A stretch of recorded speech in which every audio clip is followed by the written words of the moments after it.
CIET NCERT presents AudioBook Poorvi, Textbook of English of Grade 8. Page 49. Unit 2.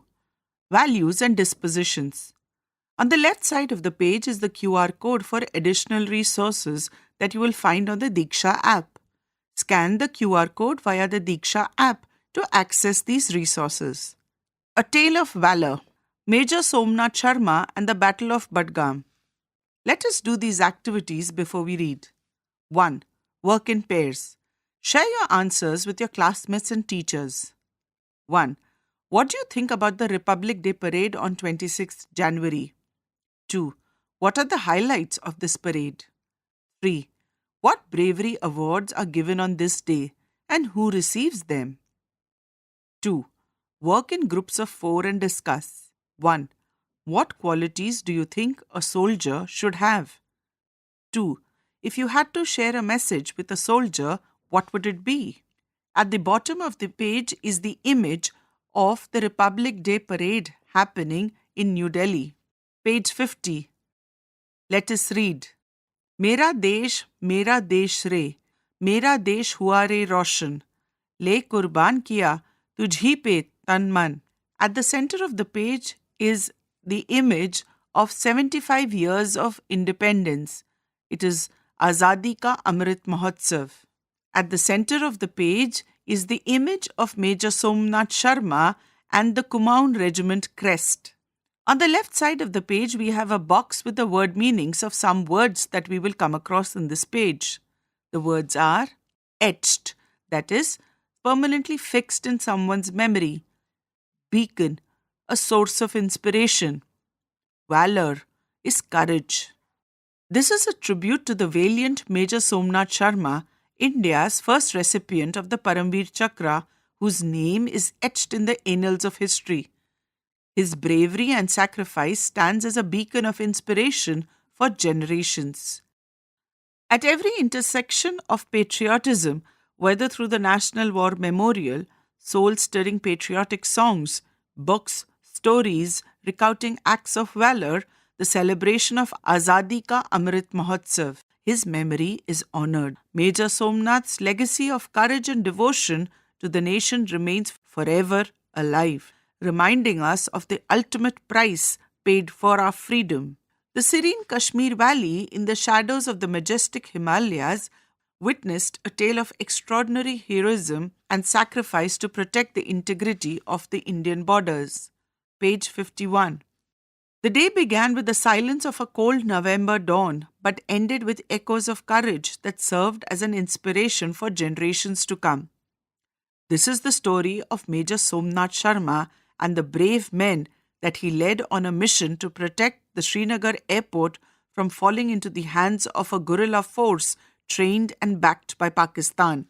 This is a story of how 90 men managed to foil the plan of some 500 infiltrators who wanted to capture Srinagar and the Kashmir Valley and delivered a blow to newly independent India. At the top of the page is the image of soldiers climbing the steep hills of Kashmir Valley. The events that led to the Battle of Budgam started in August 1947 when Pakistan launched Operation Gulmarg to annex the Kashmir Valley. This was in violation of an existing agreement with Hari Singh, the Maharaja of Jammu and Kashmir, who had committed Pakistan not to attack the state. However, instead of honoring the commitment, the Pakistani army trained and equipped around 1,000 invaders who possessed deep knowledge of mountain passes and local terrain to enter Kashmir and take control of strategic locations, including the Srinagar airport. The ultimate goal of their plan was to engineer a revolt in Kashmir, overthrow the government, and capture the territory. Page 52. On the left side of the page, we have a box with the word meanings of some of the words that we will come across in this page. The words are combat, that is a battle; unfounded, that is not based on reason or facts; eerily, that is in strange, frightening, and mysterious ways. If the infiltrators had succeeded, it would have allowed them to control strategic mountain passes, peaks, and rivers. On October 22nd, Operation Gulmarg was launched and these infiltrators invaded Kashmir, which led to the princely state becoming a part of India on October 26, 1947. In response to this invasion, the government of India sent its troops to defend the people of Kashmir and India's border on 27th October 1947. A contingent of troops posted to Jammu and Kashmir was airlifted into Srinagar because the land route through Pathankot was not in good condition. On 31st October, the D Company of the 4th Battalion of Kumaon Regiment under the command of Major Somnath Sharma was also flown into Srinagar.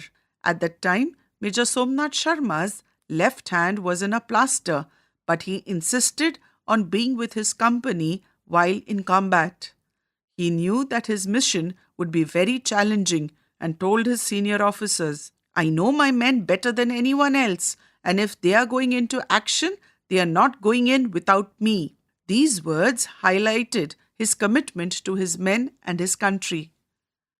Before their arrival in Srinagar, there had been unfounded rumors of tribal movement towards the village of Badgam, less than 5 kilometers away from the Srinagar airport. The village was on a higher altitude than the airfield and access was through the village. Hence, it was important for the Indian forces to retain control of the area in order to protect troops and facilitate supplies arriving via air. In reality, the enemy had started arriving in Badgam in small groups to avoid detection. On 3rd November 1947, several companies, including Major Somnath Sharma's D Company, were sent to patrol and assess emerging threats in and around the village. Throughout the day, the valley was eerily silent. Around afternoon, the companies were ordered to return one by one. D Company with 90 soldiers was the last, and they were expected to return by 2 p.m. When the enemy, tribal guerrilla invaders under the command of the Pakistani army, saw that only a small group of Indian soldiers were left behind in Badgam, they attacked them. Page 53. On the right side of the page, we have a box with the word meanings of some of the words that we would come across in this page. These words are outnumbered, that is, were greater in number; resolute, that is, determined; tenacity, that is, determination; unparalleled, that is, unmatched; magazines, here it is a container that holds cartridge to be fed into a gun. Let us go back to the story. The initial attack by the invaders was met with stiff resistance by Major Somnath and his men. However, Major Somnath correctly visualized that the first attack was just a distraction. Shortly thereafter, a major attack came from another side. By then, Major Somnath Sharma and his 90 soldiers were facing about 500 invaders. The Pakistani invaders sought to capture the Srinagar airfield and its surrounding areas. It was clear to Major Somnath Sharma that defending Srinagar town, the airfield and the wider valley was indeed difficult until reinforcements arrived. After assessing the situation, he requested airstrikes. He bravely laid out ground panels to guide the aircrafts towards their target. The aerial attacks were successful in hitting the tribal invaders, but they still outnumbered D Company by almost 7-1. The attack on the positions occupied by Major Somnath's men continued.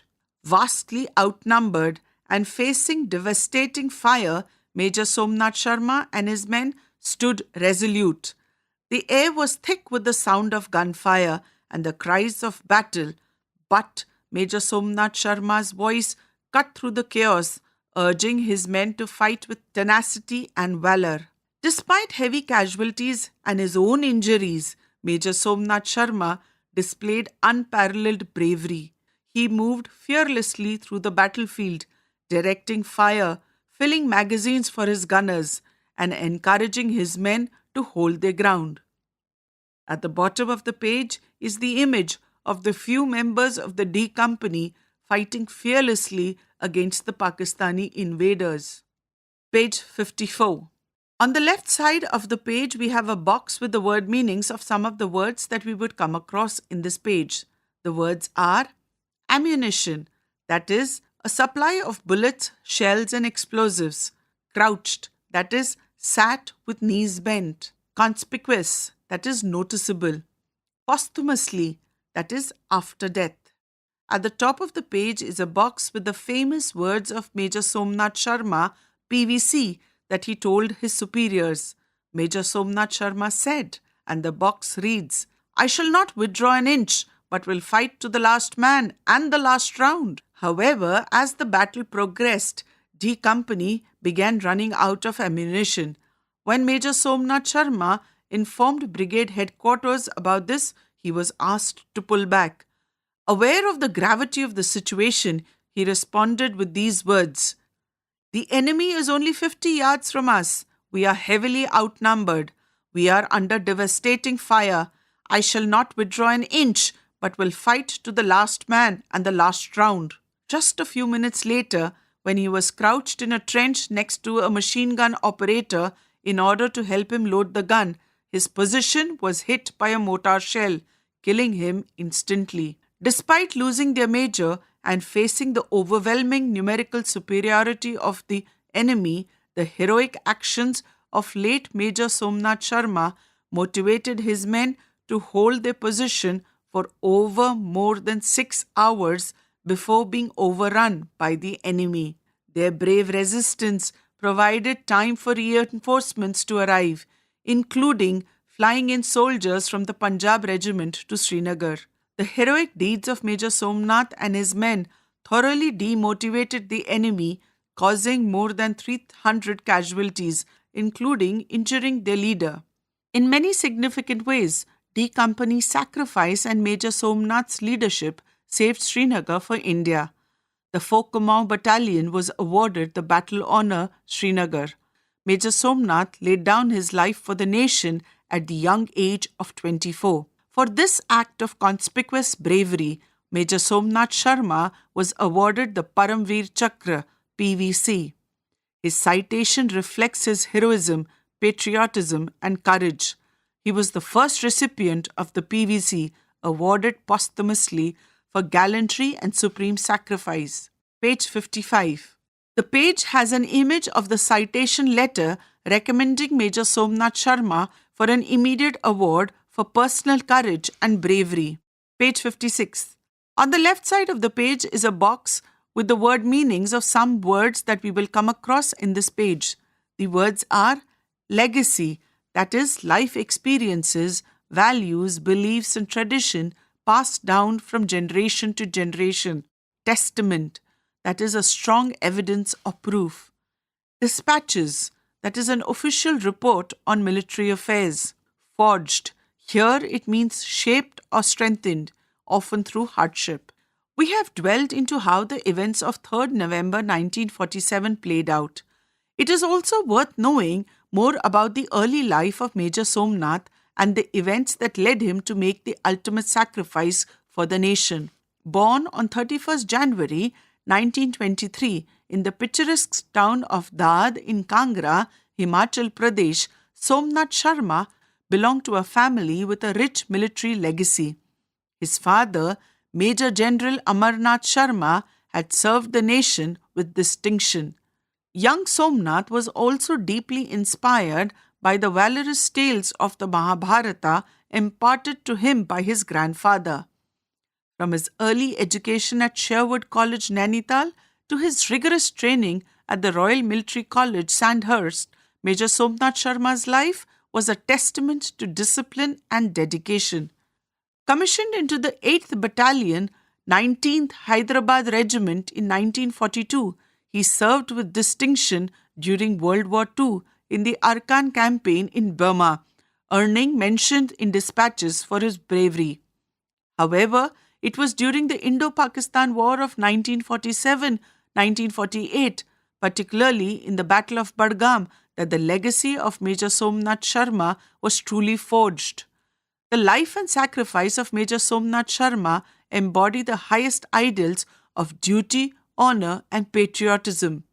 He has been a source of inspiration for soldiers and citizens alike. Most importantly, his story is a reminder of the sacrifices made by the countless men and women in defense of the motherland and highlights the profound sense of duty that inspired them. At the bottom of the page is the image of a postal stamp issued by the Army Postal Service honoring Major Somnath Sharma, PVC. Page 57. On this page, the citation awarded to Major Somnath Sharma, PVC, is given. The citation reads, Ministry of Defence, citation in respect of IC 521, Major Somnath Sharma. On 3rd November 1947, Major Somnath Sharma's company was ordered on a fighting patrol to Budgam in the Kashmir Valley. He reached his objective at first light on 3rd November and took up position south of Budgam at 1100 hours. The enemy, estimated at 500, attacked his company positions with 3 sides. The company began to sustain heavy casualties. Fully realizing the gravity of the situation and the direct threat that would result to both the aerodrome and Srinagar if the enemy attack was not held until reinforcements could be rushed to close the gap leading to Srinagar via Hamama, Major Sharma urged his company to fight the enemy tenaciously. With extreme bravery, he kept rushing across the open ground to his sections, exposing himself to heavy and accurate fire to urge them to hold on. Keeping his nerve, he skillfully directed the fire of his section into the ever-advancing enemy. He repeatedly exposed himself to the full fury of enemy fire and laid down cloth strips to guide our aircraft onto their target in full view of the enemy. Realizing that casualties had affected the effectiveness of his light automatics, this officer, whose left hand was in plaster, personally commenced filing magazines and issuing them to light machine gunners. A mortar shell landed right in the middle of the ammunition, resulted in an explosion that killed him. Major Sharma's company held on to its position and the remnants withdraw only when almost completely surrounded. His inspiring example resulted in the enemy being delayed for over 6 hours, thus gaining time for our reinforcements to get into positions at Hamama to stem the tide of the enemy advance. His leadership, gallantry and tenacious defense was such that his men were inspired to fight the enemy by 7-1 for 6 hours, 1 hour which was after this gallant officer had been killed. He has set an example of courage and qualities seldom equaled in the history of Indian Army. Page 58. On the left side of the page, we have a box with the word meanings of some of the words that we will come across in this page. Poignant, that is emotional and sad. In the quiet of the Kashmir Valley, where the echoes of the D Company's battle with infiltrators have long since faded, the story of Major Somnath Sharma remains a beacon of courage and sacrifice. His valor ensured that tricolours would continue to fly over Srinagar, and his name is forever etched in the golden pages of India's military history. The life and legacy of Major Somnath Sharma stands as a poignant reminder of the price of freedom and enduring spirit of those who fought to protect it. His story, marked by selflessness and bravery, will continue to inspire and guide generations to come, ensuring that his sacrifice is never to be forgotten. His name is etched on the honor wall of the National War Memorial. In the center of the page is the honor wall with the names of the brave hearts at the National War Memorial. The bottom of the page also has images of the Medal of Honor. Page 59. Vande Mataram Sujalam Sufalam Malaya Jashitalam Shasya Shamalam Mataram Vande Mataram Vande Mataram Let us salute this brave heart. On the left side of the page is the image of Tiranga flying high. Let us discuss. 1. Arrange the following events in chronological order. First and the last events have been marked for you. Share your answers with your classmates and teachers. 1. Major Somnath Sharma was born in 1923 in Kangra, Himachal Pradesh. This is the first sentence in the sequence. Now you need to reorder the other sentences in chronological order. The sentences are, even after losing Major Somnath Sharma, the soldiers fought bravely to save Srinagar for India. The next sentence is, the D Company under the command of Major Somnath Sharma was flown into Srinagar. The next sentence is, Major Somnath Sharma underwent training at the Royal Military College, Sandhurst. Major Somnath Sharma requested airstrikes to combat the enemy at Budgam. The next sentence is, Major Somnath Sharma was commissioned into the 19th Hyderabad Regiment in 1942. Major Somnath Sharma was killed immediately after a mortar shell hit him. And the last sentence, which has been done for you, reads, Major Somnath Sharma was the first recipient of the Paramveer Chakra. Let us think and reflect. 1. Listen to the given extracts and answer the following questions. The first extract. Vastly outnumbered and facing devastating fire, Major Somnath Sharma and his men stood resolute. The air was thick with the sound of gunfire and the cries of battle, but Major Somnath Sharma's voice cut through the chaos, urging his men to fight with tenacity and valor. Page 60. Despite heavy casualties and his own injuries, Major Somnath Sharma displayed unparalleled bravery. He moved fearlessly through the battlefield, directing fire, filling magazines for his gunners, and encouraging his men to hold their ground. On the left side of the page is the commemorative postage stamp issued by the Government of India honoring Major Somnath Sharma, PVC. Now, based on what you have listened, answer the following questions. 1. What can be inferred about the condition from the line, the air was thick with gunfire? Your options are 1. The gunshots had stopped for a while. 2. There was intense fighting on the battlefield. 3. The invaders were retreating from the fight. D. The Indian soldiers had achieved victory. 2. Complete the sentence with a suitable reason. Despite heavy casualties, Major Somnath Sharma continued to lead his men because 3. Select the correct option for both assertion A and reason R given below. The assertion is, Major Somnath Sharma moved fearlessly through the battlefield even though he was injured. Reason, he believed his courage was important to motivate the soldiers. Your options are A. Both the assertion and reason are true and the reason is the correct explanation for the assertion. B.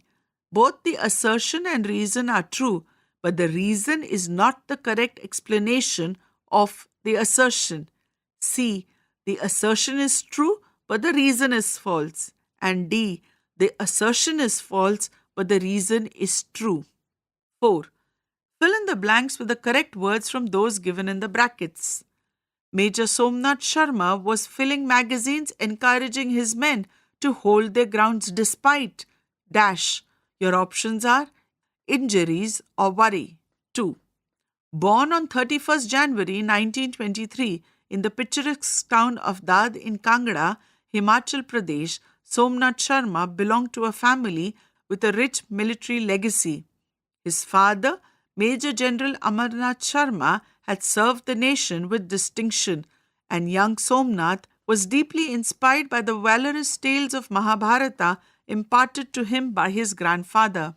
Page 61. Based on the excerpt that you just listened, answer the following questions. 1. What can be inferred about Somnath Sharma's early influences on his career? Your options are, he was primarily influenced by his father's achievements in the military. B. His inspiration came solely from the tales of Mahabharata. C. His family and heritage inspired his bravery and sense of duty. D. He decided to join the military out of necessity rather than passion. 2.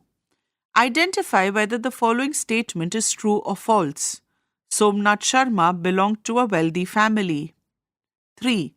What does the phrase served the nation with distinction tell us about Major General Amarnath Sharma?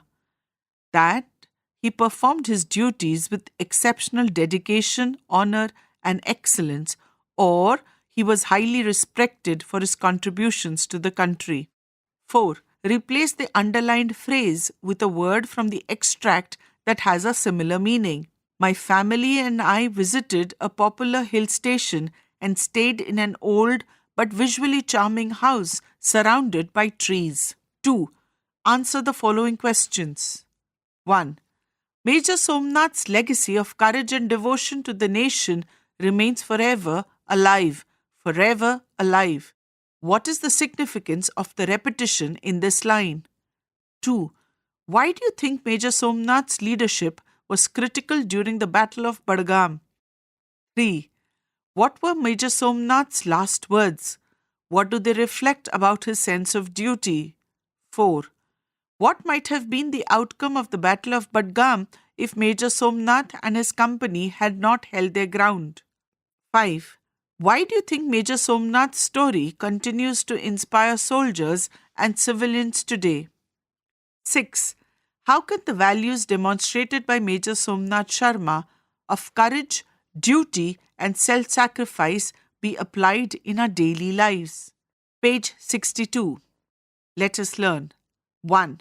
Match the expressions in the text in column 1 with the most suitable situation given in column 2. The expressions in column 1 are fight to the last man, foil the plan, deliver a blow, hold their ground. The situations are a sports team scores a last-minute goal, giving them the lead and shaking the opponent's confidence. Second, the soldiers fought valiantly until each one laid down his life for the nation. Third, soldiers stay in their position and fight back even though the enemy is stronger. Fourth, a spy disrupts the enemy efforts to invade a country by intercepting their communications. Now complete the following sentences using the expressions in column 1. A. The detective managed to dash by finding the hidden evidence before the culprit could get rid of it. B. The company's new advertising campaign was meant to dash to the competitor's sales. C. The hikers chose to dash despite the heavy rain, refusing to turn back on their journey. D.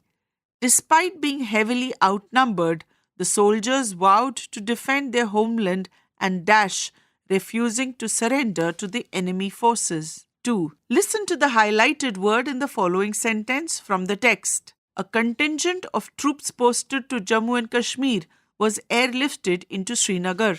The highlighted word is contingent. There are many such collective nouns used in the context of the armed forces.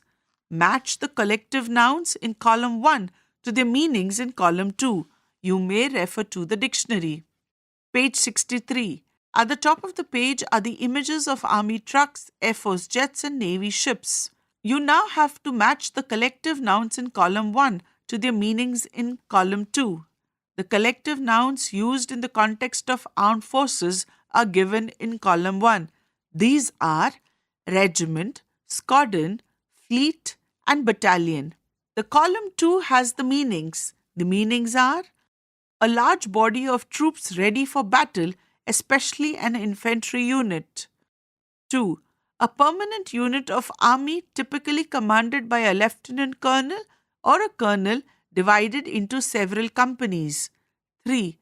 A small unit typically comprising 12 to 24 aircrafts and their crews used in Air Force, Naval or Army aviation services.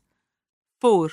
A group of ships sailing together engaged in the same activity or under the same ownership. Match the collective nouns that you heard in column 1 to the meanings in column 2. Now fill in the blanks suitably with the words from the column 1 in the table. A. The commanding officer addressed the entire dash of soldiers during the morning assembly. B. The admiral ordered the entire dash to set sail for battle. C. The dash of infantry advanced slowly through the dense forest. D. A dash of fighter jets was sent to intercept the enemy planes. Page 64. Listen to the following words from the text and fill in the blanks with the correct words by taking cues from the meaning given below in the box. The words in the box are overwhelm, overthrow, overrun. The meanings include 1. To take and seize control. 2. To invade or occupy an area in large numbers. 3. To flood or overpower someone or something emotionally. Now create a list of at least 5 other verbs that begin with over and frame sentences of your own. 4.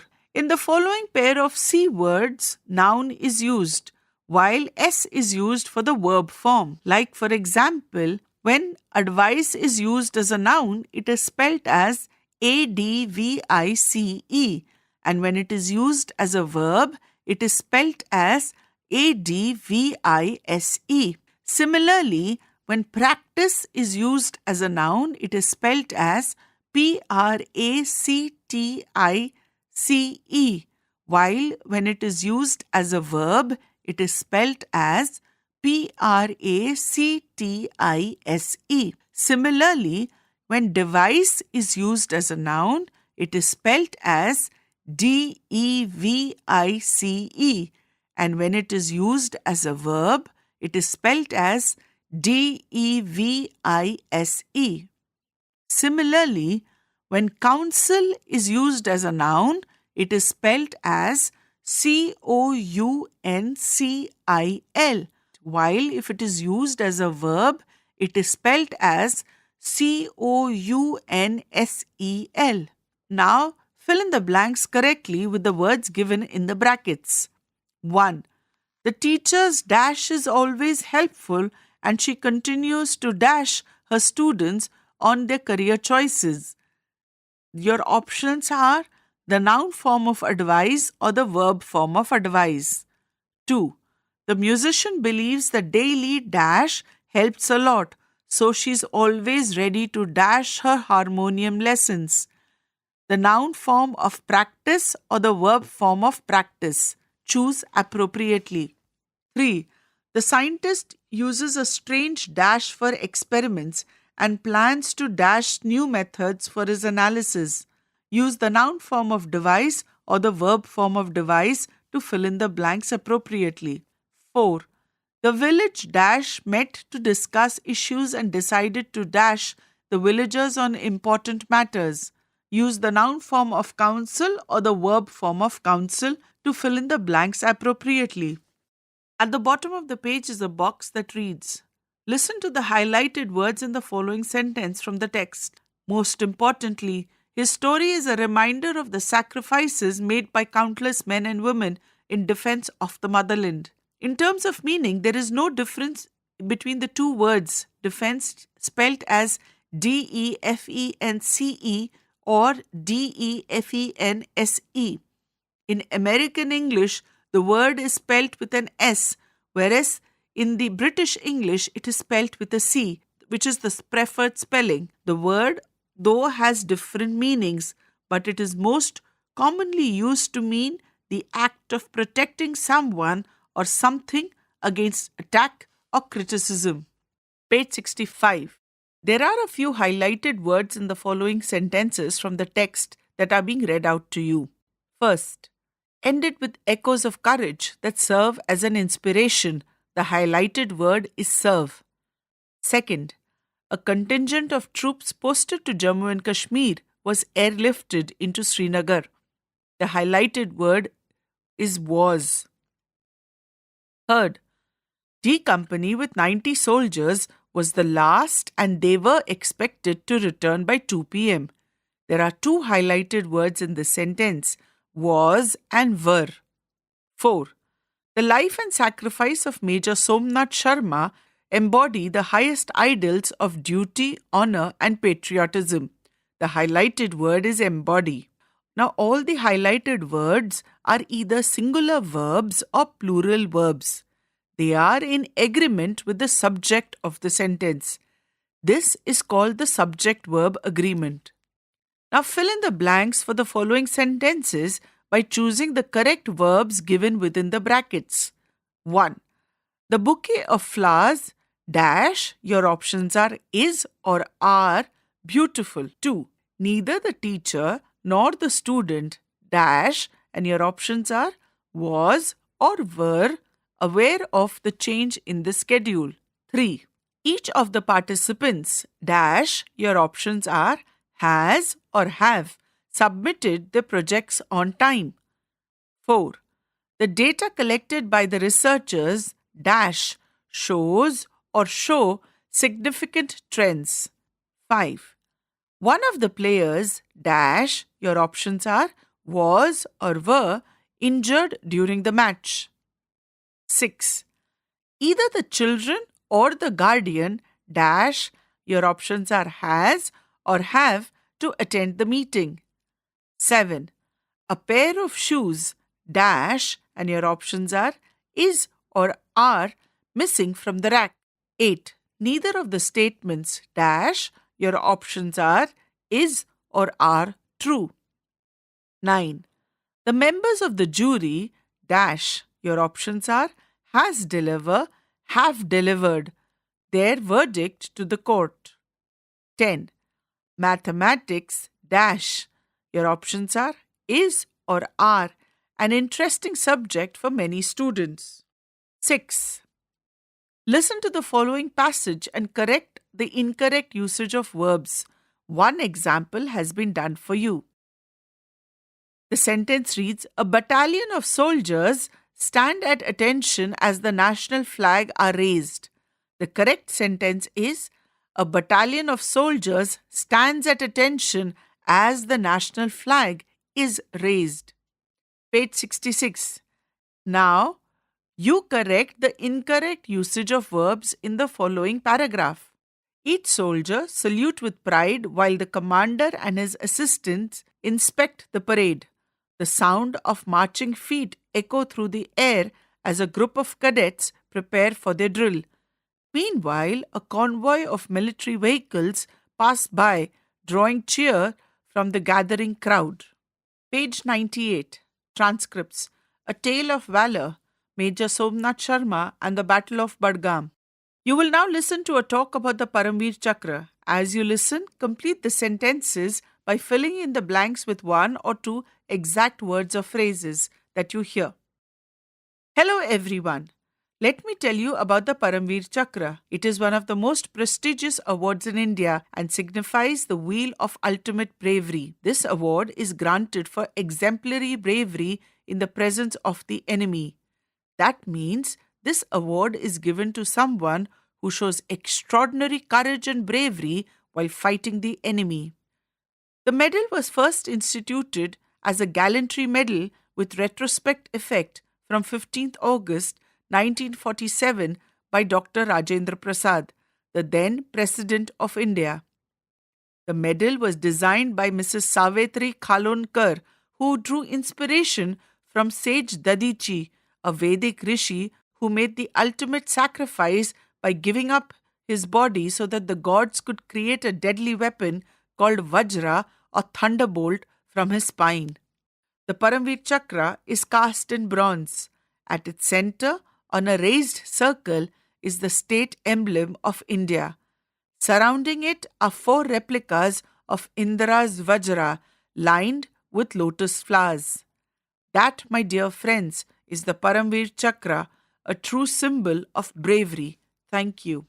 Now that you have listened to a talk on the Paramveer Chakra, complete the sentences by filling in the blanks with 1 or 2 exact words or phrases that you heard. 1. The Paramveer Chakra signifies the wheel of the ultimate dash. 2. The Paramveer Chakra is awarded to someone who shows exemplary bravery while fighting with the dash. 3.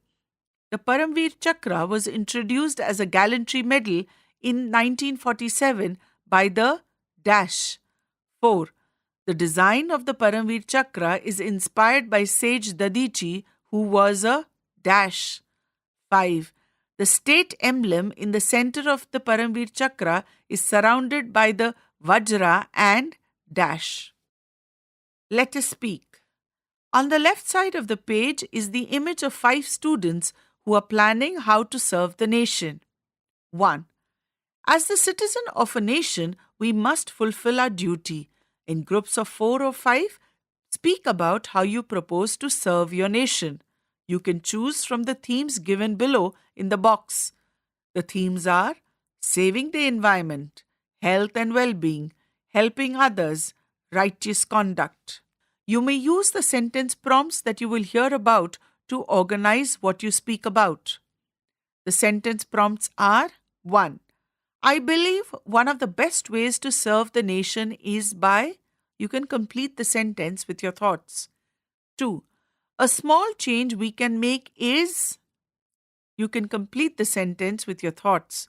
You can also add, and it will have a big impact because... You can connect your previous sentence to this one to complete your thought. 3. If everyone contributes by... You can complete your sentence with your thoughts and further substantiate it with the following sentence. It can lead to... Now you can connect your previous thought to this sentence and complete your thought. 4. One of the biggest challenges we face is... You can complete the sentence and share your thoughts. And then you can further add the sentence, and I propose we address it by... You can complete the sentence and connect it to the previous sentence by sharing your thoughts. Page 67. We can make a difference by working together as a team if we... You can complete the sentence and share your thoughts. 6. Serving the nation is not just about big actions. Even small efforts like... You can complete the sentence with your thoughts matter. Let us write. 1. A letter of inquiry is a formal letter written to seek detailed information about something the writer wants to know. For example, it can be used for joining a course, organizing an event, knowing details about a trip, etc. The language used is formal and specific with relevant queries. Now, write a letter of inquiry. Your school wishes to organize a visit to a memorial in your state or region.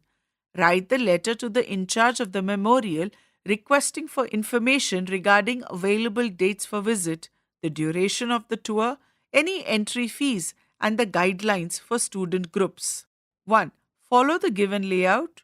2. Use the cues given below in the draft. At the bottom of the page is a box with the following written: sender's address given in brackets, date given in brackets, receiver's address given in brackets, subject, inquiry about a school's visit to the memorial. The next line reads, Dear Sir. It is here you write the body of the letter. You conclude this inquiry by writing yours sincerely and below that your name in brackets. Page 68. For the body of the letter, a table has been given to you. The table has 2 columns. The first column is about the body of the letter, and the second column describes the various prompts that we can use for inquiry. Like, for example, for paragraph 1, where you state the purpose of writing, the prompts could be, this is to inquire about, or could you please provide details about. The second paragraph, which forms the body of the letter, could be to ask for more details. The prompts for this inquiry are, firstly, I would like you to share. Secondly, I would appreciate it if you could explain. Or, I would be grateful to get further details on. Lastly, could you clarify if? You can use these prompts to ask further details. The third paragraph in the body of the letter is to request an early response.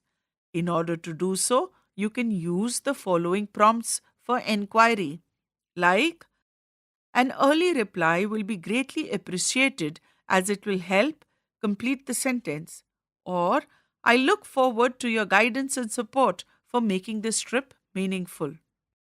On the left side of the page is the image of a bust of Paramveer Chakra awardee Captain Vikram Batra at the National War Memorial in Delhi.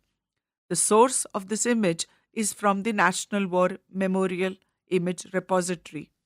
Let us explore. 1. Out of 21 PVC awardees, Major Somnath Sharma was the first recipient of the PVC, and Captain Vikram Batra was the last recipient of the PVC, the highest gallantry award. Captain Vikram Batra is popularly remembered as the Sher Shah of Kargil. His iconic success signal was Ye Dil Mange More.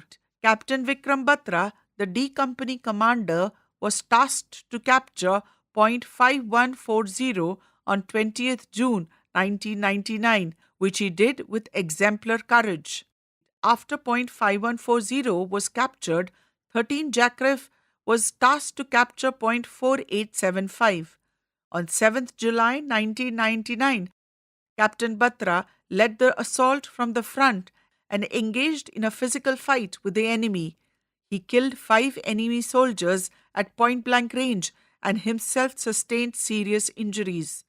Despite his injuries, his dauntless determination inspired his men to clear the enemy from the dominating position.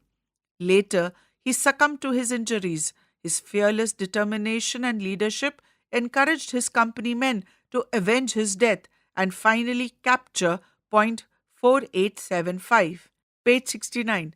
His inspiring leadership, dedication to duty, and steadfast love for his country continued to be an inspiration for the younger generation. He attended the call of duty with absolute disregard for his personal safety. He was awarded the Paramveer Chakra posthumously. 2. Gallantry awards in India are given to military personnel and others for displaying extraordinary courage in the line of duty. Some of the gallantry awards in India are 1. Paramveer Chakra, the highest military award in India, awarded for the most conspicuous bravery in the presence of the enemy. 2.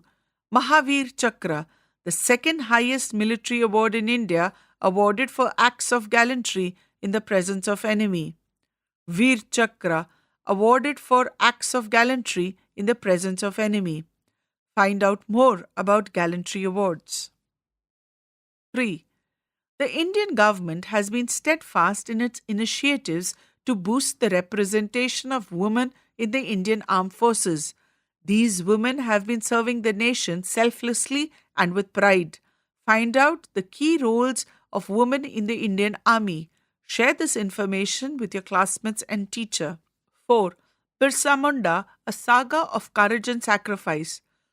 Birsa Munda, a revered tribal freedom fighter, a spiritual leader, and folk hero, belonged to the Munda tribe. Celebrated as a valiant warrior and a charismatic figure, he emerged as a powerful symbol of tribal resistance against British colonial rule. Among the people of Jharkhand, he is affectionately known as Dharti Aba, that is, father of the land, and is honored as a divine figure for his selfless dedication to his people.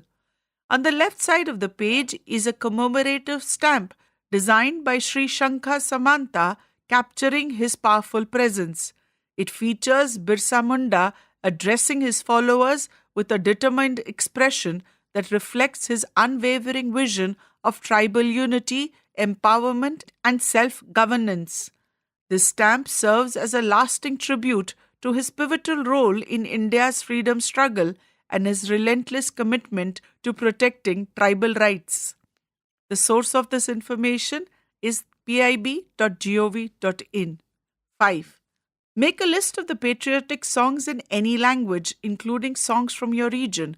Share the songs with your classmates and teachers. Page 70. Somebody's Mother. Let us do these activities before we read. Recall a time you helped someone. Write 2 words describing 1. What were your feelings after you did so? 2. What might have been the feelings of the person whom you helped? Share your answers with your classmates and teachers. 2. Work in pairs. Listen to the words that follow. Circle the words you would like to associate with an elderly person and underline the words you would associate with a school student. Share the reasons of your choice with your classmates and teachers. The words are strong, firm, slow, worried, bent, guide, trembling, merry, helpful, hastening, grey. Now listen to these lines. The woman was old and ragged and grey, and bent with the chill of the winter's day. Select a suitable meaning of ragged as used in these lines. There are 4 other meanings given below. Discuss with your classmates and teachers. The first meaning of ragged is in relation to clothes which are old and torn. It's a synonym for shabby, like a ragged jacket. The second meaning of ragged is having an outline, an edge, or a surface that is not straight or even. An example is a ragged coastline. The third meaning of ragged is not smooth or regular or not showing control or careful preparation. For example, I could hear the sound of his ragged breath. Their performance was still very ragged. And another informal meaning of ragged is very tired, especially after physical effort, like the elderly man was ragged after climbing the stairs. Page 71. Let us read. On the right side of the page is an image of an old lady trying to cross the road by herself and a few schoolboys standing nearby. The woman was old and ragged and grey, and bent with the chill of the winter's day. The street was wet with the recent snow, and the woman's feet were aged and slow. She stood at the crossing and waited long, alone, uncared for, amid the throng of human beings who passed her by, nor heeded the glance of her anxious eyes. Down the street, with laughter and shout, glad in the freedom of school let out, came the boys like a flock of sheep, hailing the snow-piled, white and deep. Past the woman, so old and grey, hastened the children on the way. Not offered a helping hand to her, so meek, so timid, afraid to stir, lest the carriage wheels or the horse's feet should crowd her down in the slippery street. At last came one of the merry troop, the gayest laddie of all the group. He paused beside her and whispered low, "I'll help you cross if you wish to go." Page 72. Her aged hands on his strong young arm she placed, and with so, without hurt or harm, he guided the trembling feet along, proud that his own were firm and strong. Then back again to his friends he went, his young heart happy and well content.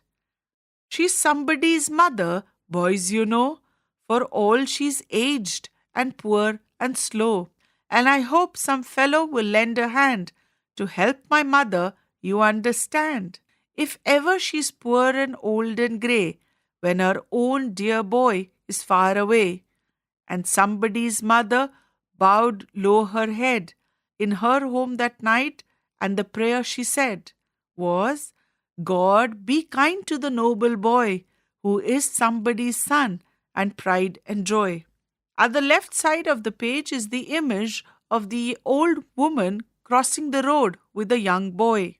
Page 73. Let us discuss. 1. Arrange the events of the poem in the correct order of occurrence. Share your answers with your classmates and teachers. The first sentence. The boy returned to his friends, feeling proud of what he had done. The second sentence. The old woman stood alone at the crossing, hesitant to move. The third sentence. A group of schoolboys passed by, playing and laughing. The fourth sentence. The boy offered to help the old woman cross the street. The fifth sentence. The woman prayed for the boy who helped her. The sixth sentence. The children hurried past the old woman without offering to help. The seventh sentence. The woman placed a hand on the boy's arm and he guided her safely across the street. The eighth sentence.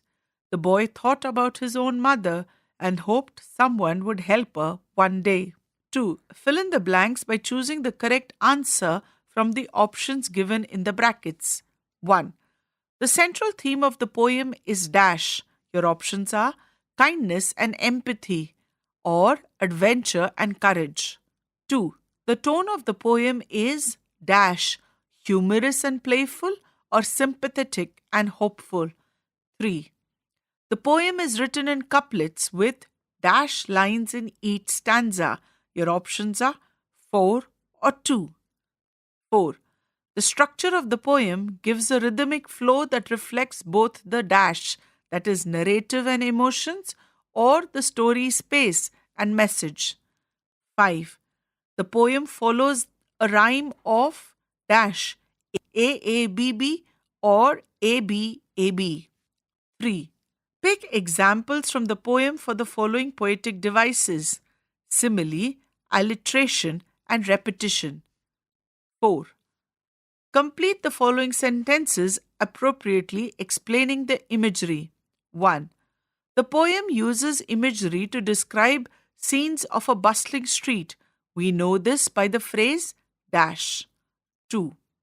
The line, "The street was wet with a recent snow," suggests that a cold and dash weather, emphasizing the woman's helplessness. 5. Complete the following sentence with a suitable reason. The poet repeats the phrase somebody's mother because it dash. 6. Complete the analogy. The old woman is to vulnerable and neglect, while the young boy is to dash. Let us think and reflect. 1. At the middle of the page is the image of the old woman walking quietly across a street where snow has just fallen. Listen to the following extract and answer to the following questions. The first extract. The woman was old and ragged and grey and bent with the chill of the winter's day. The street was wet with the recent snow and the woman's feet were aged and slow. 1. What does the phrase aged and grey refer to? Your options are A. The woman's emotional state that day. B. The woman's old and worn out appearance. C. The weather conditions of the particular day. D. The color of the street and the surroundings. 2. Complete the following sentence with a suitable reason. The woman was bent with the chill of the winter's day because she was dash. 3. Identify the fact and opinion from the following sentences. A. The street was wet with recent snow, dash. B. The woman was too weak to cross the street on her own, dash. Page 75. 4. Why do you think the woman's feet were described as aged and slow? Listen to the second excerpt now and then answer the following questions. He guided the trembling feet along, proud that his own were firm and strong. Then back again to his friends he went, his young heart happy and well content. 1. What does the contrast between the trembling feet of the old woman and the firm and strong feet of the boy emphasize? 2. Fill in the blanks given below by selecting the correct options from the brackets. 1. The poem tells us that the young boy was feeling proud that his feet were strong. This tells us that the boy was dash, arrogant about being strong or grateful for his ability to help. Choose the correct option. 3. What is the boy most likely to tell his friends on getting back? Your options are A. I'm so glad I could help her. B. I'm worried about her safety. C. I'm surprised she forgot to thank me. D. I'm thankful for all your support. 4. Rectify the false statement that you are going to hear. The young boy's actions were driven by a logical decision. 2. Answer the following questions. 1. What might be the old woman's fear as she waited for a long time at the crossing? 2. How does the poet show the helplessness of the old woman? Support your answer with evidence from the poem. 3. Why does the boy decide to help the old woman? What does this tell us about him? 4. How was the boy's approach towards the old woman different from that of the other boys in the group? 5. Justify the appropriateness of the title of the poem. 6. What does the poem suggest about the role of empathy and humanity in the society? Page 76. Let us learn. 1. The grid given below has antonyms of the words from the text. Locate these words in the grid horizontally, vertically, and diagonally. One example has been done for you. You need to search for the antonyms of the following words from the grid. The words for which you need to find the antonyms are firm, meek, merry, kind, anxious, and bent. 2. You need to match the words from the text given in column 1 with the underlined phrase in column 2. The words in the column 1 are hastened, heeded, stir, lend, piled, offered. Column 2. You will now hear sentences where the meanings of the words in column 1 were used.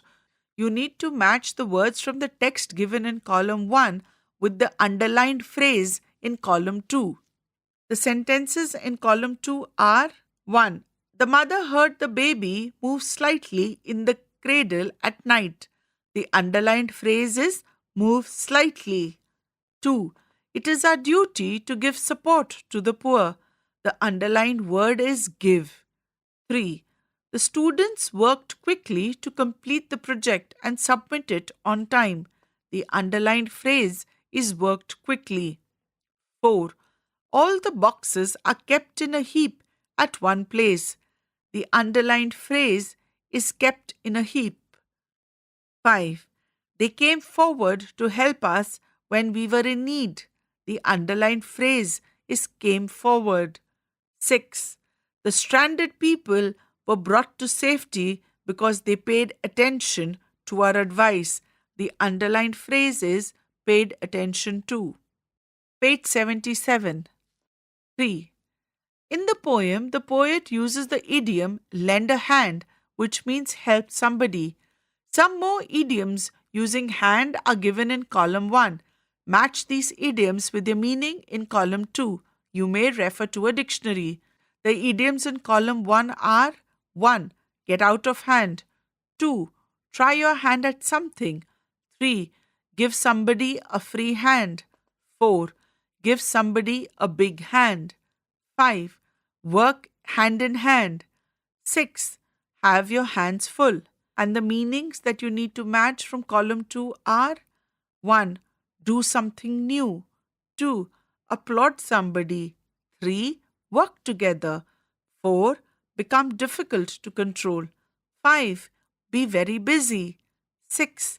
Allow somebody to do something with full freedom. 4. Complete the following analogy by filling in the blanks with the correct words from the poem. 1. Dash is to winter as heat is to summer. 2. Hurt is to dash as old is to aged. 3. Whispered is to shouted as humble is to dash. 4. Eyes is to dash like legs is to walk. 5. Having a lot of money is to wealthy as densely packed people is to dash. Listen to the lines from the poem given below. Lest the carriage wheels or the horse's feet should crowd her down in the slippery street. Lest is a conjunction that means to prevent something bad or unpleasant from happening. To understand its usage in a sentence, we can replace lest with just in case. For example, in the sentence, she showed all her documents lest we doubt her. The word lest can be replaced with just in case to mean that she showed the documents to prevent any doubt. Page 78. Let us listen. 1. You will now listen to a woman read a special broadcast of the news. As you listen, arrange the pictures in the correct sequence of the events that took place. Page 99. Somebody's mother. You will now listen to a woman read a special broadcast of the news. As you listen, arrange the pictures in the correct sequence of events that took place. Now for the special broadcast. We bring you the story of a young hero whose courage has captured the nation's heart. On a fateful morning in Rajouri, young Rohan Ramachandra Bahir, a 15-year-old student, became a local hero when he fearlessly saved the life of a woman who had fallen into the Domri River while washing clothes. The 43-year-old woman was struggling to stay afloat in the strong currents when Rohan, without a moment's hesitation, leapt into the river, putting his own life at risk. With great determination and courage, Rohan managed to reach the woman and pull her to safety despite the dangerous conditions of the river. Onlookers who witnessed the incident were in awe of the young man's bravery. Rohan's selfless act did not go unnoticed. His incredible courage was recognized at Vigyan Bhavan, where he was honored with the prestigious Pradhan Mantri Rashtriya Bal Puraskar 2023 by the President of India, Draupadi Murmu. This remarkable young boy is now a symbol of heroism in his community, and his story is an inspiration for all. We commend Rohan for his bravery and showing that age is no barrier when it comes to saving lives. This is an adapted story courtesy The Times of India. If you wish to read the whole story, you can use the website given below. The source is timesofindia.indiatimes.com. You will now once again listen to this special broadcast of the news. As you listen, complete the following sentence using 1 or 3 exact words from the passage. 1. The woman was having a difficult time staying afloat due to the dash. 2. Rohan leapt into the river to save the woman without any dash. 3. Rohan's act of bravery was witnessed by dash. 4. Rohan was honored at the Vigyan Bhavan for his incredible courage and dash. 5. Rohan proved that when it comes to saving lives, age is just dash. Page 79. Let us speak. Listen to the list of words from the poem that end in ed. As you listen, focus on the final sound of each word and place them in the appropriate columns. One example has been done for you. The words are ragged, aged, waited, heeded, offered, paused, guided, whispered. You would notice the word ed can have an id sound or a d sound or a t sound. Remember, adjectives that come before a noun and end with ed have id as the final sound. 2. Work in pairs. Narrate an incident where you helped someone in the past. Take turns to speak and use the cue cards that you will listen about. At school, classmate explaining a concept. The second cue card. In the neighborhood, cleanliness campaign. The third cue card. At the marketplace, elderly carrying bags. The fourth cue card. In the playground, a friend gets injured. Now you may use the following prompts to speak. When you begin the story, you can use the following prompts. It all started when, or the day began like any other, or I still remember, or at that moment I realized. And in order to describe the experience, you can use the following prompts. At that moment I realized, or I was completely taken by surprise, or the next few hours were, or I couldn't believe my eyes when I saw. You could also begin the story by using the phrase, I was joyed, thrilled, or extremely satisfied, and then add to the experience by saying, from that day on. You could also begin the story by telling, a wave of relief, joy, excitement washed over me, and then describe the experience by adding, this memory reminds me to always. You could also begin the story by using the phrase, I felt a mixture of emotions, and then conclude by describing the experience by saying, this experience taught me the value of. You could also begin the story by saying, I have never felt, and then share your experience by describing, in the end, I realized. Page 80. Let us write. 1. Write a diary entry of a day you helped someone in need. Remember to include the following points while writing. 1. Start with a sentence describing the day. 2. Mention whom you helped. 3. Explain the situation in which the other person needed help. 4. Add the place and time of the day when the situation arose. 5. Describe how you helped the person. 6. Describe the reaction of the person you helped. 7. Mention how you felt during and after helping the person. 7. Conclude by mentioning why you would do something like this again.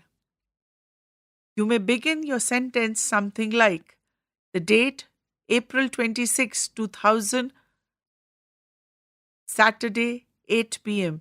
Dear Diary, today I feel was a special day, and then go on to write your experience in the diary. Let us explore. 1. Did you know that even the earth has been referred to as Mother in the ancient scripts of India? In the section 1.2.1.12 of Prithvi Sukta, Hymn to the Earth of Atharva Veda, Earth is referred to as a mother and us as her children by stating, insert the Sanskrit here. It can be translated as, Earth is my mother and I am her child. Mata Bhumi Putroham Prithivya. 2. Work in groups of 4. Find out the names of countries that refer to their country as motherland and few others as fatherland. Share your feelings with your classmates and teachers. Page 81. 3.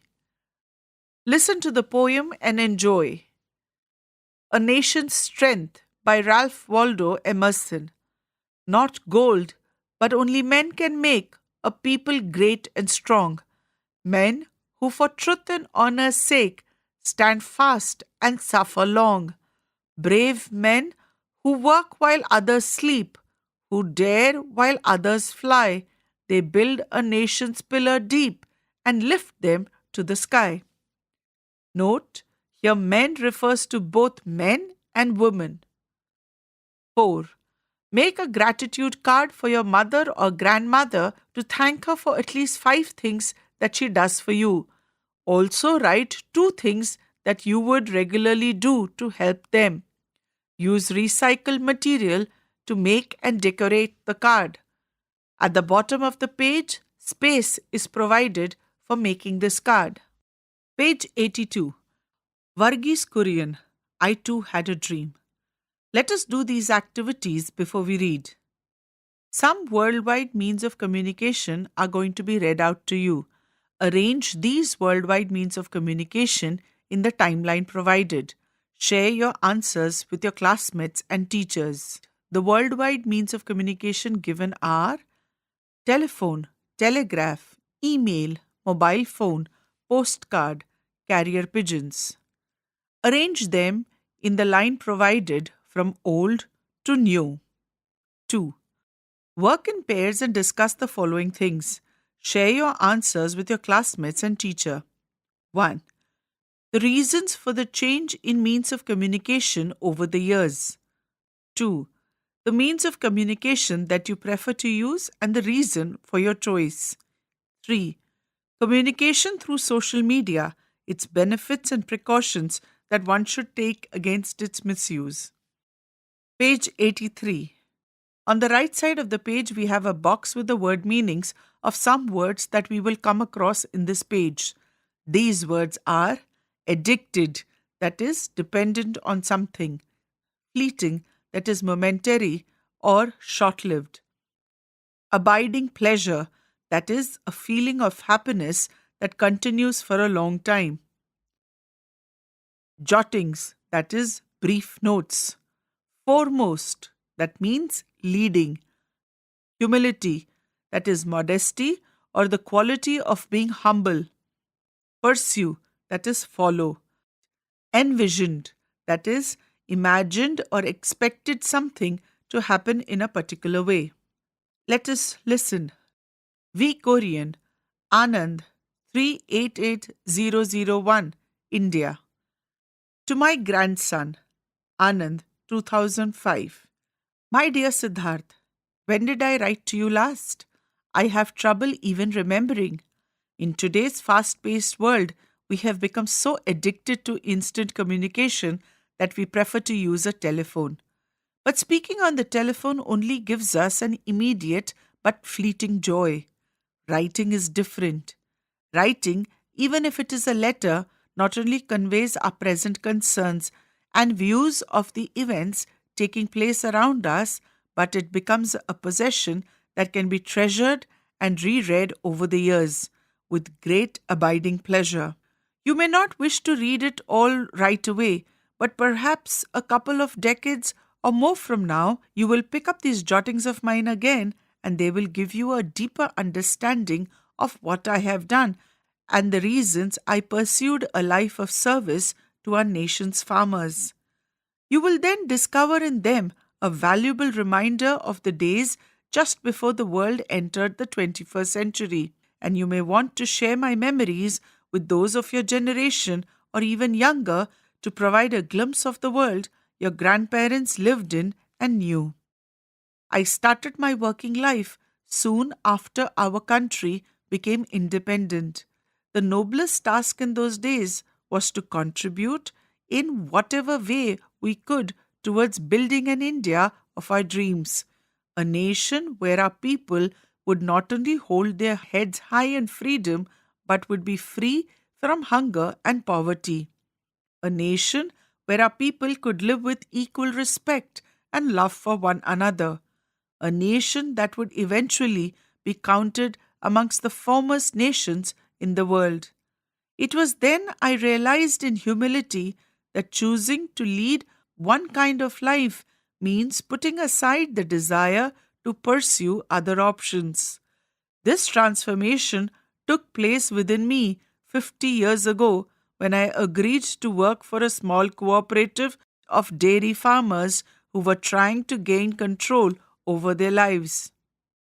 To be quite honest, service to our nation's farmer was not the career I had envisioned for myself, but somehow a series of events swept me along and put me in a certain time with a choice that would transform my life.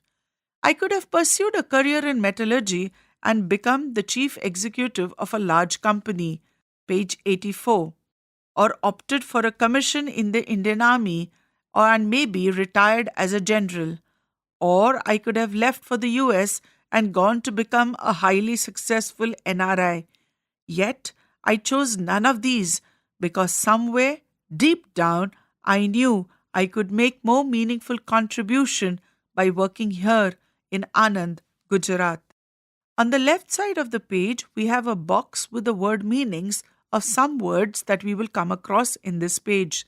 These words are ardently, that is, in a way of showing strong feelings, poise, in a calm and confident manner, adhered, that is, to continue to support, integrity, that is, honest and strong moral principles, correlation, a connection between two or more things. The letter continues. Your grandmother too made an important choice. She knew in those days life in Anand could not even offer the simple comforts that we take for granted today. However, she ardently supported my choice to live and work in Anand. That choice of your grandmother to stand by me has given me an everlasting strength, always ensuring that I shouldered my responsibility with poise. Whenever I have received any recognition for my contributions towards the progress of our country, I have emphasized that it is a recognition of the achievements of many people with whom I had a privilege to be associated with. I would like to stress even more strongly that my contributions have been possible only because I have consistently adhered to certain values, values that I have inherited from my parents and other family elders, values that I saw in my mentor and supporter here in Anand, Tribhuvan Das Patel. I have often spoken of integrity as the most important of these values, realizing that integrity and personal integrity at that is being honest to yourself. If you are always honest to yourself, it does not take much effort in always being honest with others. I have also learned what I am sure you too will find out someday. Life is a privilege, and to waste it would be wrong. In living this privilege called life, you must accept responsibility for yourself, always use your talents to the best of your ability, and contribute somehow to the common good. That common good will present itself to you in many forms every day. If you look around, you will find there is a lot waiting to be done. Your friend may need some help. Your teacher could be looking out for a volunteer, will need you to make a contribution. I hope that you too will discover, as I did, that failure is not about succeeding. Rather, it is about not putting in your best effort and not contributing, however modestly, to the common good. In life, you too will discover, as I did, that anything can go wrong at any time and mostly does. Yet, there is little correlation Prasum between the Kumar. circumstances of people's lives and how happy they are.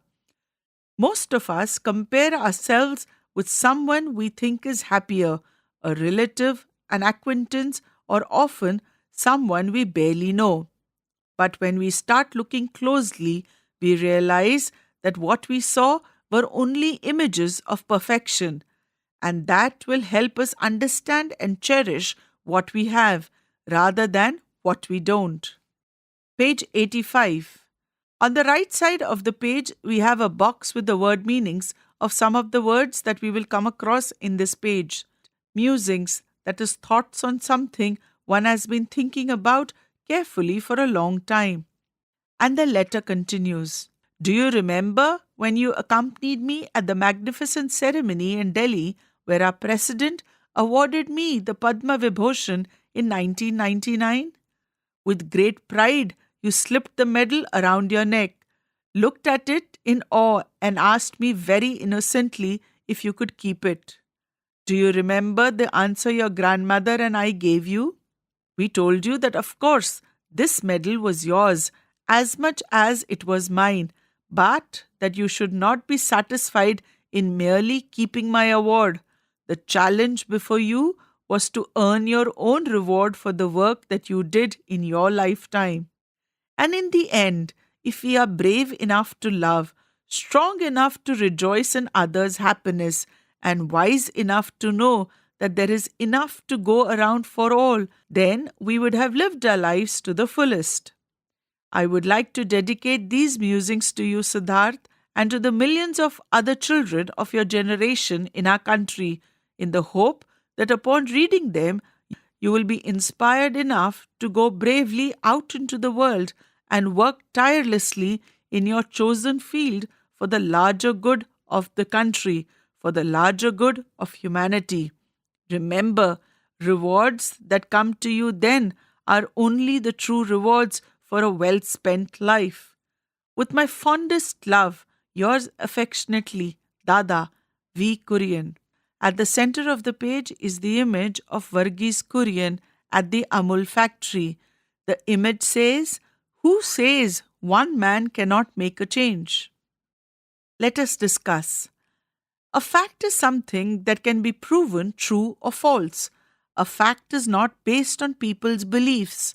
An opinion, on the other hand, is a belief, feeling, or judgment that can vary from person to person. An opinion cannot be proven. Page 86. 1. Identify which of the following statements are facts and which are opinions. Share your answers with your classmates and teachers. 1. But speaking on the telephone only gives us an immediate but fleeting joy. 2. I started my working life soon after our country became independent. 3. To be quite honest, service to our nation's farmer was not the career I had envisioned for myself. 4. I knew I could make a more meaningful contribution by working here in Anand, Gujarat. 5. Values that I saw in my mentor and supporter here in Anand, Tribhuvan Das Patel. 6. Life is a privilege and to waste it would be wrong. 7. I hope that you too will discover, as I did, that failure is not about succeeding. 8. The magnificent ceremony in which the President awarded me the Padma Vibhushan in 1999. Let us think and reflect. 1. Listen to the given extracts and answer the questions that follow. Extract 1. In today's fast-paced world, we have become so addicted to instant communication that we prefer to use a telephone. But speaking on the telephone only gives us an immediate but fleeting joy. Writing is different. Writing, even if it is a letter, not only conveys our present concerns and views of the events taking place around us, but it becomes a possession that can be treasured and reread over the years with great abiding pleasure. 1. Fill in the blanks below by selecting the correct option from the brackets.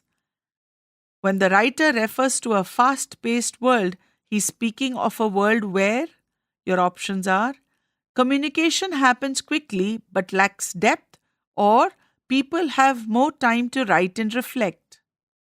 2. Select the option that applies correctly to both assertion and reason. The assertion is writing letters can be treasured and reread over the years. And the reason is speaking on the telephone provides long-lasting joy. Page 87. Your options are A. Both the assertion and reason are true, and the reason is the correct explanation of the assertion. B. Both assertion and reason are true, but the reason is not the correct explanation of A. of assertion. C. Assertion is true, but the reason is false. D. Both the assertion and the reason are false. 3. Identify whether the statement given below is true or false. The writer feels that letter writing is a class apart from other kinds of writing. 4. Which of the following is the most appropriate title for the given extract? Your options are A. The rise of instant communication. B. The fleeting delight of phone calls. C. The lasting joy of written words. And D. Living in a fast-paced world. Extract 2. Your grandmother too made an important choice. She knew in those days life in Anand could not offer even the simple comforts that we take for granted today. However, she ardently supported my choice to live and work in Anand. That choice of your grandmother to stand by me has given me an everlasting strength, always ensuring that I shouldered my responsibilities with poise. 1. How can we say that the grandmother shared her husband's dedication to a greater cause? 2. Complete the following with the correct options from the two given in the brackets. The fact that the writer, that is grandfather, praises his wife tells us that he dash. Your options are truly values or quietly accepts her role in his life. 3. Complete the following sentences with the correct option from those given below. Based on the information in the extract, we can infer that the grandmother had all the following traits except dash. Your options are A. Encouraging, B. Understanding, C. Comforting, and D. Thoughtful. 4. Select the phrase that conveys showed grace under pressure and carried out my duties with dignity and confidence. Page 88. 2. Answer the following questions. 1. What event does Dr. Kurian refer to when he mentions receiving the Padma Vibhushan? 2. How did Dr. Kurian's decision to join the cooperative in Anand affect his life? 3. Dr. Kurian's decision to work in Anand reveals his values and sense of duty. Explain. 4. Why did Dr. Kurian write the letter to his grandson? 5. According to Dr. Kurian, life is a privilege and it is wrong to waste it. What is your opinion on this? 6. What message does Dr. Kurian want to convey about selfless service and its long-term impact on the society? Let us learn. 1. Replace the underlined words in each sentence with the correct synonyms from the box. You may refer to a dictionary. The words in the box are essential, swift, lifelong, momentary, useful, splendid. The sentences are 1. He received the award in a magnificent ceremony. The underlined word is magnificent. 2. I felt a fleeting joy when I received the appreciation for my song. The underlining word is fleeting. 3. With today's instant communication, we can share information across the world in seconds. The underlining word is instant. 4. Our school focuses on the core values, collaboration, innovation, and unity. The underlining word is core. 5. My teacher's advice on time management is a valuable reminder of the importance of planning. The underlined word is valuable. 6.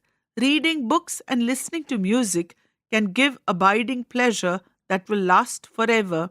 The underlining word is abiding. Page 89. Match the expressions from the text in column 1 with their meanings in column 2. The expressions given in column 1 are 1. In all humility. 2. Hold their heads high. 3. To be quite honest. 4. To the best of your ability. 5. Looked at in awe. And 6. Somewhere deep down. The meanings in column 2 are to speak in a truthful way, doing something using all your skills, talents, and knowledge, observed with great respect and wonder, and having no feeling of self-importance. In the innermost part of the self, be confident and have a positive feeling. 3. Make as many words as you can out of the following words. One example has been done for you. Community. You can use community to make city, toy, tune, unity, mutiny, cot. Similarly, make as many words as you can from important, magnificent, satisfied, generation, and achievement. 4. Let us play a word game, Antakshari. 1. Write the synonym of the word according to the clues given below. 2. For example, the synonym of the first word important ends with the letter T. The synonym of the second word begins with a T, trouble. Then write the synonym of the third word starting with the letter E. Now you can continue the word game. Your options are major. You have to write the synonym for major, the synonym for problem, the antonym for uneven, a word related to the post office, a word related to the moral duty, a word related to time, the synonym of prosperous, and a word related to being alive. Page 90. 5. Study the highlighted punctuation marks in the following sentence from the text. 1. But you should not be satisfied in merely keeping my awards. Dash. The challenge before you was to earn your own rewards for the work that you did in your lifetime. 2. Writing dash, even if it is a letter, dash not only conveys our present concerns and views of the events taking place around us, but it becomes a possession. The dash punctuation is a long dash and can be used to link words or numbers or to create a pause in a sentence. There are two main types, the shorter N dash and the longer M dash. At the center of the page is a box that reads, the N dash, that is a smaller dash, represents a span or a range in numbers or dates. For example, it can indicate time periods like the train operates from June-September, or page numbers refer to a page 50 to 75, or to show scores. India won the series by 2:1.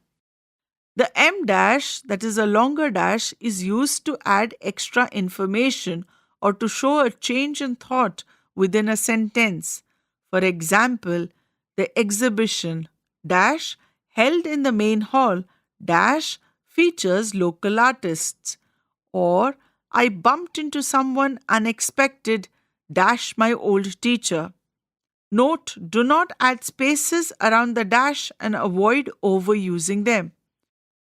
Listen to the sentences below and insert either an M dash or an N dash suitably. 1. The conference will be held from March 15 to March 20. 2. I have lived in Kanpur, Raipur for 5 years now. 3. The artist known for her vibrant paintings will be showcasing her work in Guwahati. 4. The scores for the final match were 2-3. 5. My favorite snacks, samosas, pakoras and jalebis, are all from India. 6. The train journey from Belagavi, Bengaluru takes less than 10 hours. 7. I finished reading the book. It was absolutely amazing. 8. The event will take place on September 1 to September 5. 6. Study the highlighted words in the following sentence from the text. 1. We told you that of course the medal was yours as much as it was mine. 2. Who were trying to gain control over their lives. 3. I have always emphasized that it's a recognition of the achievements of many people. The highlighted words are yours, their, its. Page 91. In the given sentences, yours and theirs indicate possessions, something belonging to you and them respectively.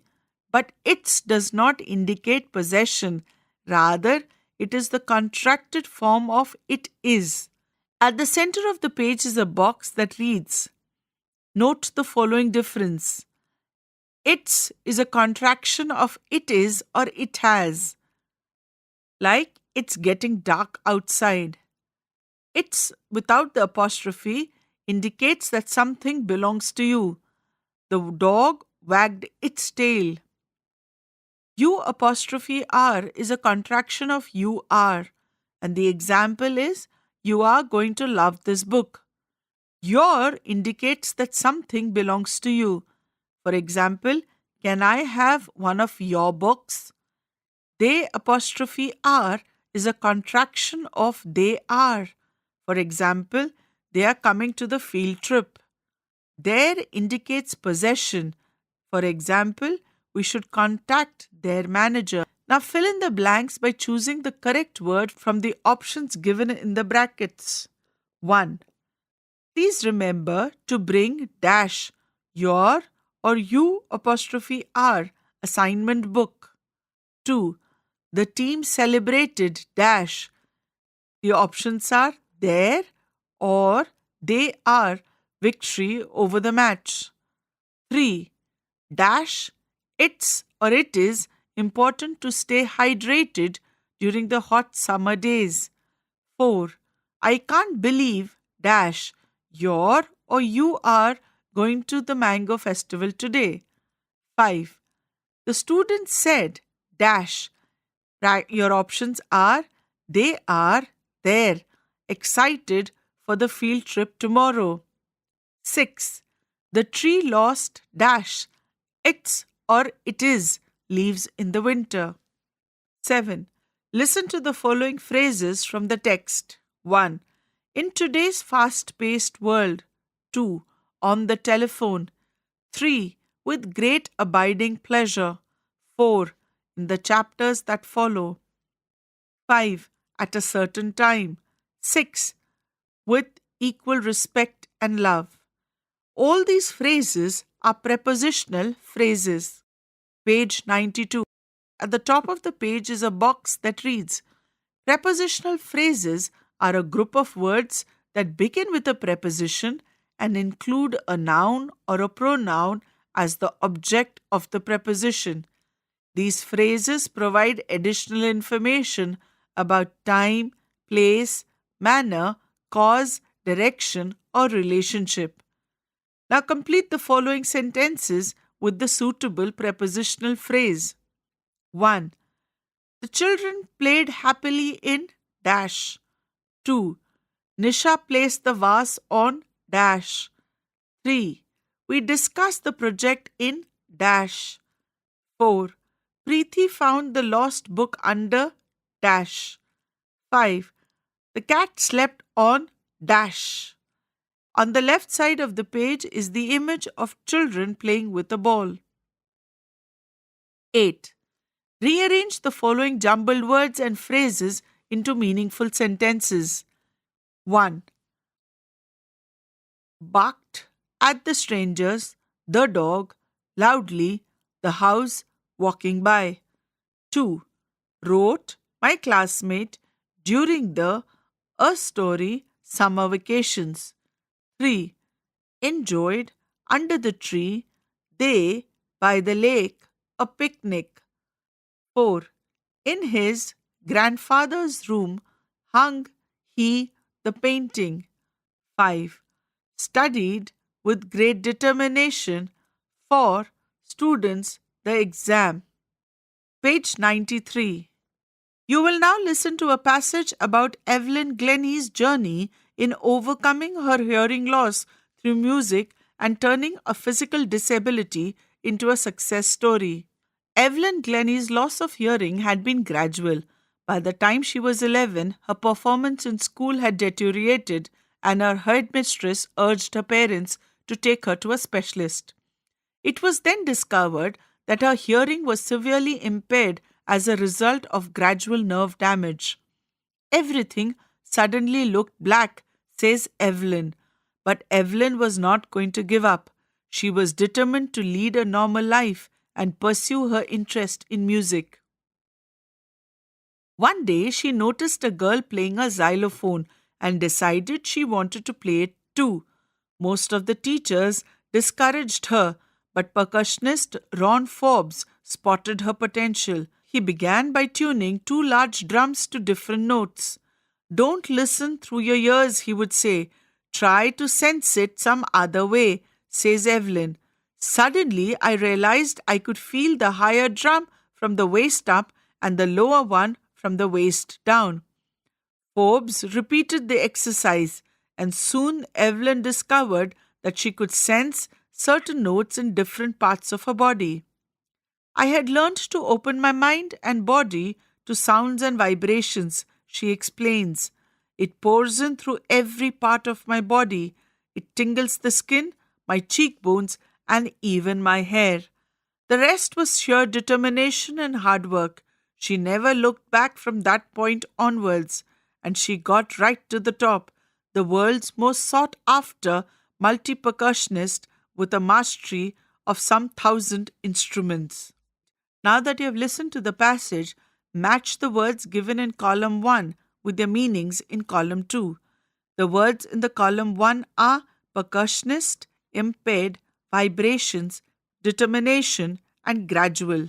The meanings in column 2 are a person who plays drums and other similar instruments, the ability to keep going despite difficulties, slow and steady over time, physical sensations caused by sound damaged or weakened.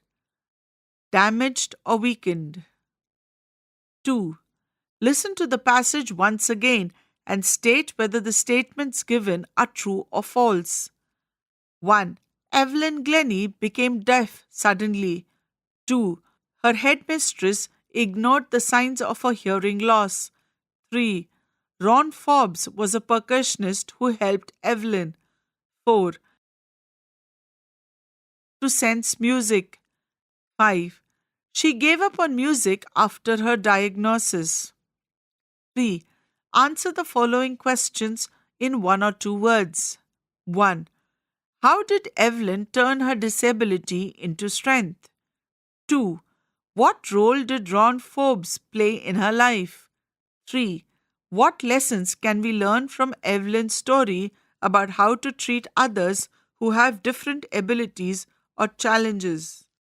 Page 94. Let us speak. 1. Listen to the highlighted words in the following sentences from the text. That common good will present itself to you in many forms every day. The highlighted word is pronounced with the stress on the second syllable. The highlighted word is present.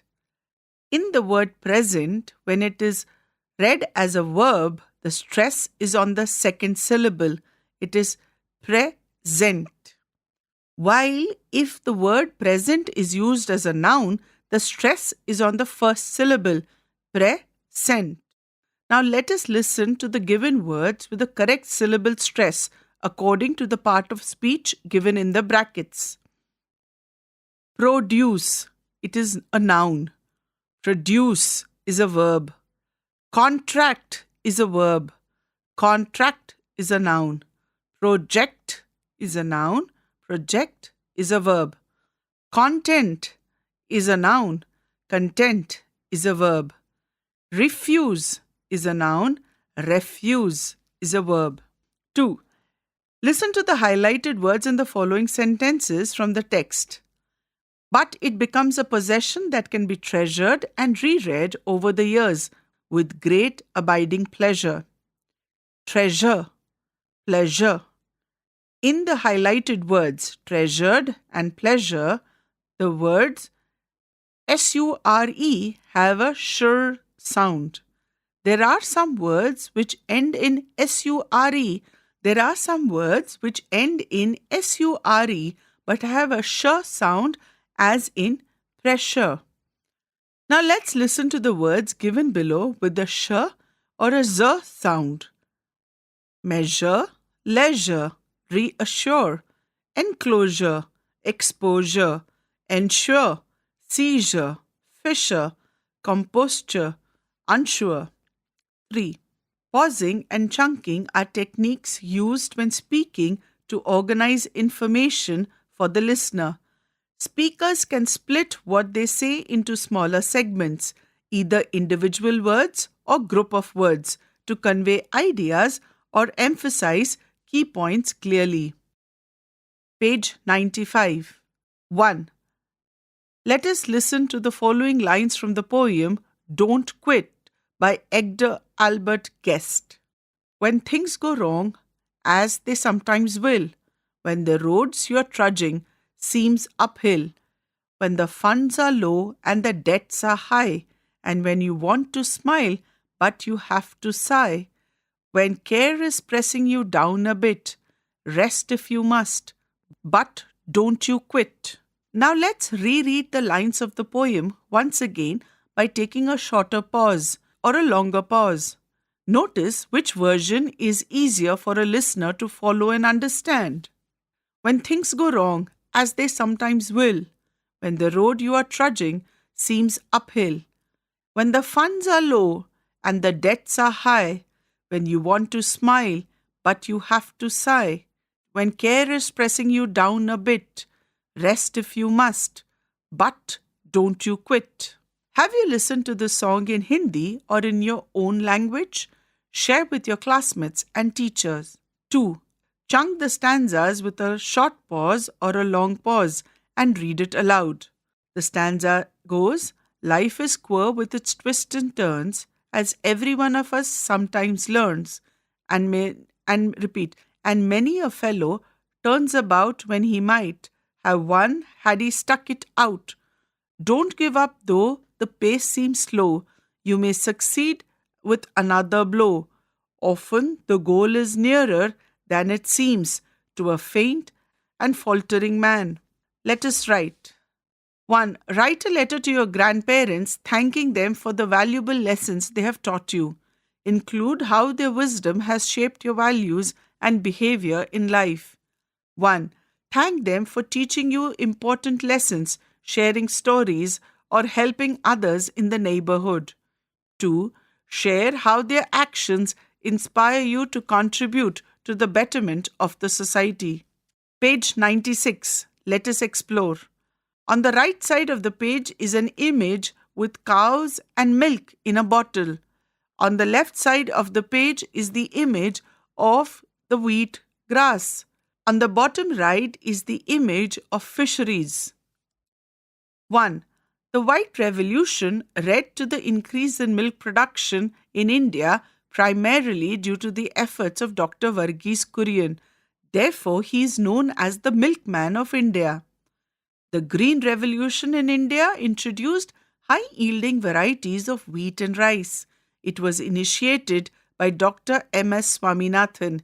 He was awarded the Padma Shri in 1967, Padma Bhushan in 1972, and Padma Vibhushan in 1989. And in 2024, he was awarded the Bharat Ratna. The Blue Revolution focused on increasing fisheries production and productivity in India. This initiative was led by Dr. Harilal Chaudhary.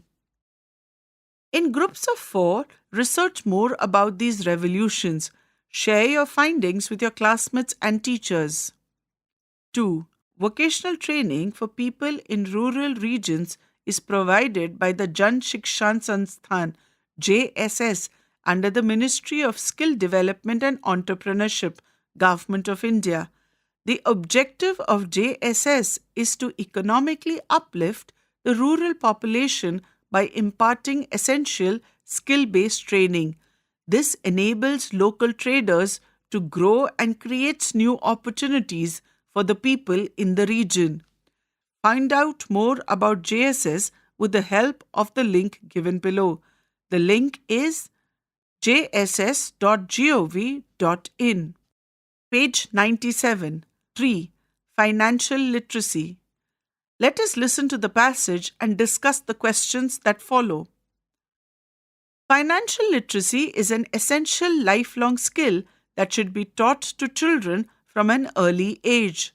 Preparing children with financial literacy skills is an investment for their future well-being. By imparting an understanding of how money, saving, budgeting, and wise spending, we empower them to navigate the financial world with confidence as they grow up. Whether it is managing a cooperative society, a startup, or a household budget, financial literacy is an ongoing learning process that evolves as children grow and their understanding deepens. An introduction to the concept of saving, budgeting, investing, and responsible spending equips them with essential life skills. Children learn best through practical examples. Real-life situations help them understand the value of money and the importance of making wise financial choices. Thinking critically before spending helps cultivate responsible habits. The concept of saving and investing can be explained through relatable examples, such as planting seeds that grow into tree-bearing fruits. As children grow older, they will learn to differentiate between needs and wants, compare prices before making a purchase, and understand the importance of financial literacy. On the bottom right of the page is a word wall with the words budget, saving, tax payment, investment, e-wallet, etc. written. Discuss in groups. 1. The importance of learning about money and saving from a young age. Share one example of it. 2. Imagine you received some money as a gift. How would you decide whether to save it, spend it, or invest it? What factors would you consider? 3. If you were in charge of planning a small event at school with a limited budget, how would you manage the money? 4. Why is financial literacy important for everyone? Unit 2 ends here. You were just listening to this audiobook, Textbook of English of Grade 8. Narration, Dr. Pranita Gopal. Sound recordist, Virendra Rawat. Production assistant, Vineet Kumar Sharma. Directed and produced by Vimalesh Chaudhary. This audiobook was brought to you by CIET NCERT, New Delhi, India.